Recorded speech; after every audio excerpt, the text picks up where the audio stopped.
Good afternoon, ladies and gentlemen. I hope you're all having a wonderful day here at the golf. We are very lucky to be joined by three legends of the game. So please give a round of applause to Paul Lawrie, Open champion and local legend, Michael Campbell, US Open champion, and Robert Coles, our defending champion this week. I am going to kick things off and ask a question of my own. All three of you have had incredible careers, and I want to know what's the moment that stands out most for each of you. We'll start with Paul.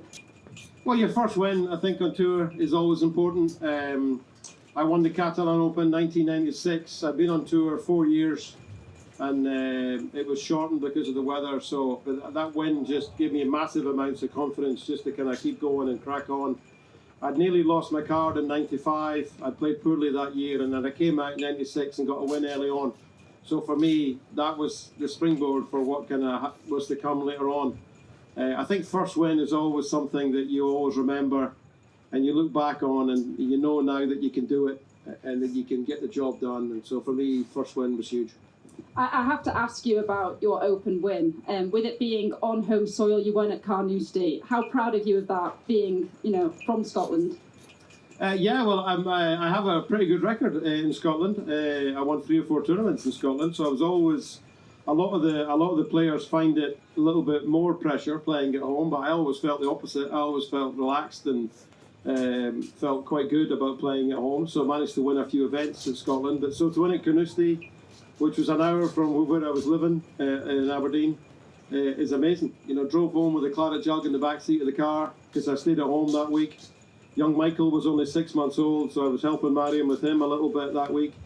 And then popped home with a claret jug in the back seat of the car. So, no bad. Amazing. Michael, what's the moment that most stood out for you? Yeah, I think I agree with Paul. I think the first win on tour for me, it was back in '93 in Australia. I won my 5th pro tournament, so I thought this is a pretty easy game. But then I got beaten up after that. But yeah, I think winning your own national open. Not the Open, but I won New Zealand Open back in 2000, and won my first European Tour event back in '99. So that kind of catapulted me to my success. I think it gives you a lot of confidence, momentum, as Paul mentioned before. Then obviously the highlight for me was winning the US Open in '05. So that was a pretty cool 5 or 6 years where I really started playing well again. Yeah, talk us a little bit about that US Open win. You got to beat Tiger Woods. What an incredible achievement, going head to head. I know everyone probably asks you this about Tiger, but no, it's the first time. He also stayed around for the presentation and congratulated you. What was that like? Yeah, because normally, as you know, guys, the guy who wins just there by himself, right? It's not second or third there, but he basically just said, "Look, Michael, to show my respect to you for what you've been through, your upbringing. I'm going to stand with you." So I thought it was pretty cool, to have the best golfer in the world to be there with you on the prize giving ceremony was very, very special and a great gesture. Absolutely. And Robert, you're here as defending champion this week. What was your win like last year? Yeah, it was fantastic. It was, for me, it was the highlight of my career probably today. Not quite the Open and the US Open like these lads have got experiences of, but equally as special to me and a breakthrough I felt in what I was doing. So yeah, it was a big week. Well, absolutely. Well, I'm going to come down to the crowd and get you guys to ask some questions to these legends. Ask a question to Paul. Yep. When you had your playoff in the Open, the iron you hit to the 18th, is that the best iron you've ever hit? Yeah, well, it's funny. I mean, obviously Justin Leonard hit just before us, and I kind of saw his ball bounced, so we thought that his ball was in the bunker. We didn't know he was in the water.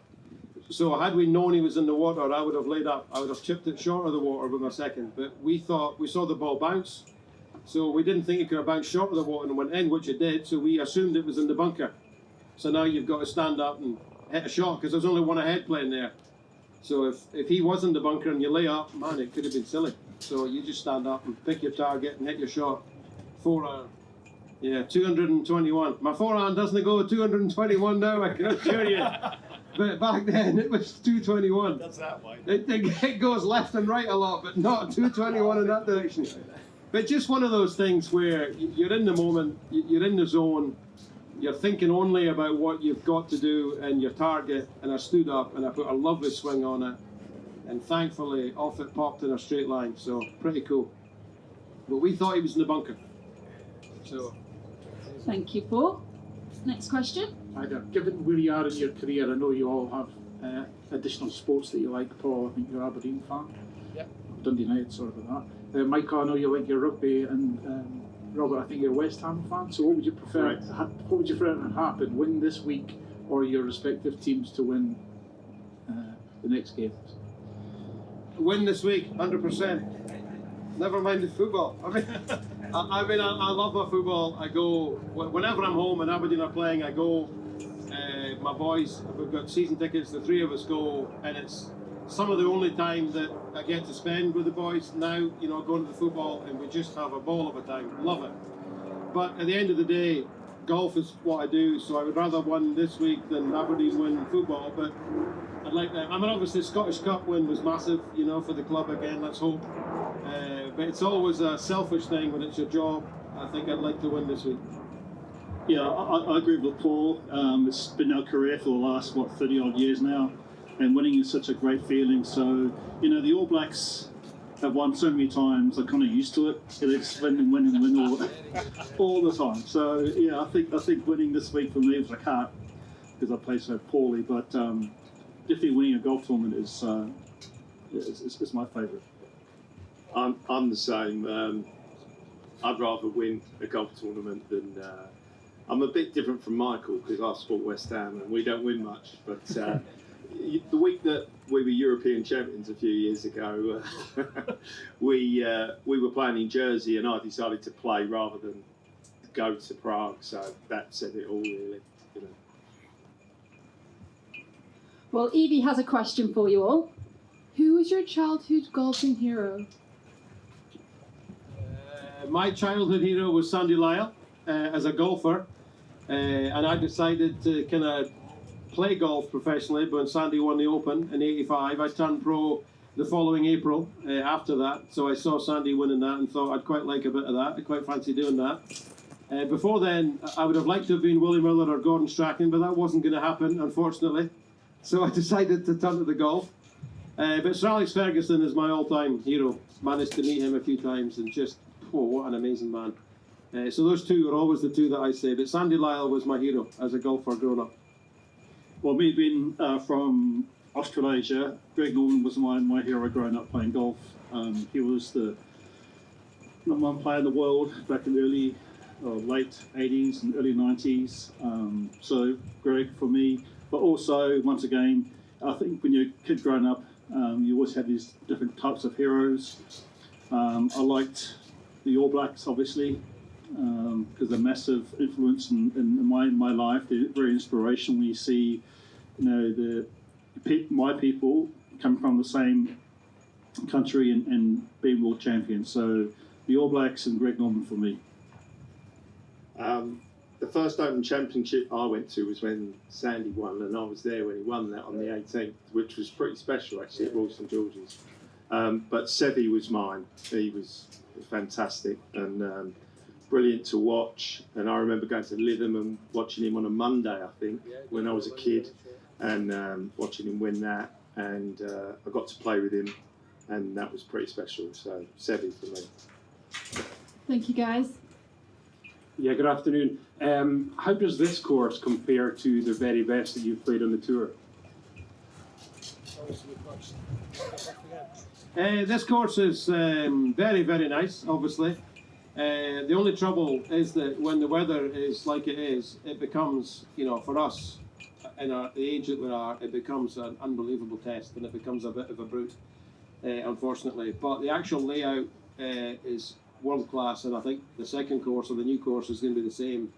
So the course stacks up very well to anywhere I've played, in the world. It's absolutely gorgeous out there.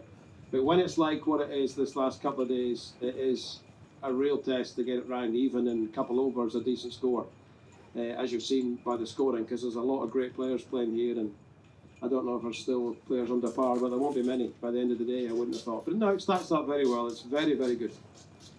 Yeah, I had the privilege of playing around, 20, 25 Opens, and I love them all. I love the style of play. This golf course itself, the both of them really, or this one that you played, as Paul said before, it's so difficult the last couple of days. Flying about 30 knots, I think it is. So it's a 30-yard club difference, right? And this makes it very, very difficult. And also, some fairways are quite narrow. And this week, for example, with the wind direction, it's either blowing from left to right or right to left. And that's very, very hard when you think about it. So if the wind's off your right shoulder, blowing right to left, you've got to have more of a fade action, golf swing. And if it's off your left, you've got to have more of a draw action. And it's a bit like St Andrews, you go out one way and come back the other. Same with this place as well. It's a very challenging golf course, and hence the scoring is quite high. But it's fun. It's a lot of fun. I love playing this style of golf. But yes, it's one of my favourites here, I think. Yeah, it's brutal today, I think, and yesterday. I think with the elevated tees, it makes it especially difficult on a few of those holes. But it's certainly the toughest we'll play all year, I'd say, on the Legends Tour. So I don't think there'll be anything that gets quite as tough as this. Well, young Nicholas wants to ask a question. What advice would you give to a young golfer? Well, I always kind of, obviously to enjoy it is the most important thing. But nowadays the game of golf has changed completely since we were all starting out, where it was about getting it on the fairway, back then. But nowadays it's about hitting it as far as you can. So my advice would be to hit it as hard as you can, make sure you enjoy it, and get in the gym and work on your muscles, because that's where the game is at the minute, unfortunately. Or fortunately, I suppose, for some. But that's just the way the game is. So, but it's most important, if you do want to play, enjoy it, get into it, love it. It's a great game. You'll play it forever. I mean, we're all really old up here, and you're really young, and we're still enjoying playing golf. So it's a great game, but it's all about speed now. The top end of golf, you'll see, it's all about how far you hit it. So make sure you swing at it as hard as you can. Yeah, I agree once again with Paul. It's all changed. I've been through, 3 generations of players, right? And I just think that artistry's taken out from the game now. Technology, the ball, the driver, swing speeds now are, amped up, and that's the way it is. Is it good or bad? I'm not sure. I'm old school. I like to see the ball move a little bit more, make it more challenging for the players out there. But the most important thing, my advice to you, young man, is to own your swing. Don't jump online and look at all these so-called coaches who teach method swings, which means one way to swing a golf club. You've got to swing your swing. Look at the top 10 players in the world, top 50 players in the world. They all swing it differently. It's like telling John Rahm to swing like Ernie Els. I mean, both completely different players, world-class players, but just different actions. Just own your own golf swing. That's the most important thing. I think that's great advice from both. But only thing I can add is just keep playing golf and get out on the course and play your mates on the putting green and try and beat them and have a bit of fun doing that and just enjoy it if you can. And I think you'll improve if you enjoy it. So just keep playing. Thank you, guys. Some great advice there. Next question. What do you think is the most underrated course in Scotland? Wow. The most underrated course in Scotland. Michael, what's the most underrated course in Scotland? Royal Aberdeen. I would say, I honestly, we played the Scottish Open at Royal Aberdeen, and so many of the players who played that week didn't know how good it was. And obviously the comments that we got, not I got, but the tournament got and the course got, was obviously through the roof. So Royal Aberdeen's way up there. But Botegarten is the one that I always say when I get that question. I don't know if you played Botegarten up north, but honestly, it'll blow you away if you go up there. There's so many amazing courses. Kings Barnes, again, is really, really, really good. But just a lot of our top courses that are underrated don't have the length to have tournaments on them. That's the problem. If you talk about an everyday golf course that people can enjoy, Kings Barnes for me is probably the one that sticks out. It's very, very, very good. It's got some great holes on it, but we've got so many. These boys are not going to know the answer to that question. Next question. I like Kings Barnes. Kings Barnes. It's my favourite golf course as well, actually. I'm going to ask you a question. What is the best piece of advice you guys have ever been given throughout your career? What's the one bit of advice that has stuck out for you and that you've taken into your games? Well, a long, long time ago, when Adam Hunter started coaching me, who sadly is no longer with us, I used to have quite a quick movement off the ball when I swung, and then it slowed down a little bit and decelled a little bit, and he got me to work on speeding up as I swing. So the start of your swing, not dead slow, but you want the speed at the ball. That's when you want it. And I used to get the speed off the ball too much. So he gave me this drill where it was slow to fast. And even to this day, when I'm struggling like I was today, I didn't play great today, I go back to, slow away is the two words that I use when I struggle when I play golf. And that way, I build up the speed of my swing and all the hits at the bottom. When I play poorly, all the hits at the start, and it just causes me so much problem. So that's the one thing that I always go back to when I'm struggling is slow away with the ball, and then it's going to speed up as you hit it.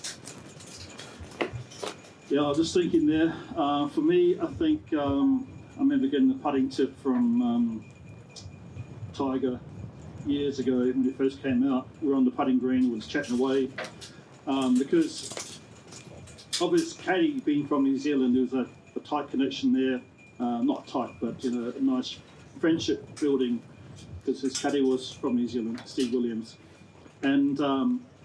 There was two things I got from Tiger. The first one was, so I said to him, so what do you think about when you putt? He's been a great putter his whole career. And he said two things, pace and start line. And so he chooses a little spot in front of his ball when he's putting. And he tries to start over that spot from his ball. So that was one big thing for me. And pace, obviously, is a massive thing too. You've got to read the greens right too. But so three important things. I think the thing that made the most difference for me was working on routines, and I met a guy who tried to teach me a bit more about being a bit more organised on routines, and nothing technical. In fact, completely opposite is getting out of your own way. So that was the best thing for me. And just one final question. Sorry, I just wanted to know, do you notice much of a change from playing, main tour golf to then coming onto the Legends Tour? Would you say there's a big difference in how you prepare or anything like that? You don't really prepare as much. I mean, for me personally, when I was on the main tour, it was pretty much 24/7 playing golf, preparing, training, practicing, you name it, and now it's more relaxed. Yes, we still want to win.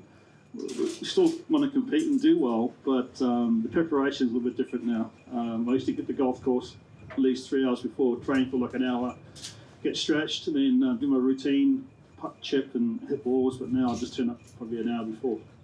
Amazing. Yeah, I think it's way more relaxed, than the main tour, and it's much more fun playing with the round bellies than the flat bellies. I can assure you. But I still. Anyone that saw me today, I still have the capabilities of getting very grumpy and very angry when I play, when I don't play well. I've not lost that, and I'll never lose that. And I wish I was happier when I played. But so it's still competitive, out there. There's a lot of really, really good players that still play week in, week out on this tour. You've got to be on your game to have a chance to win.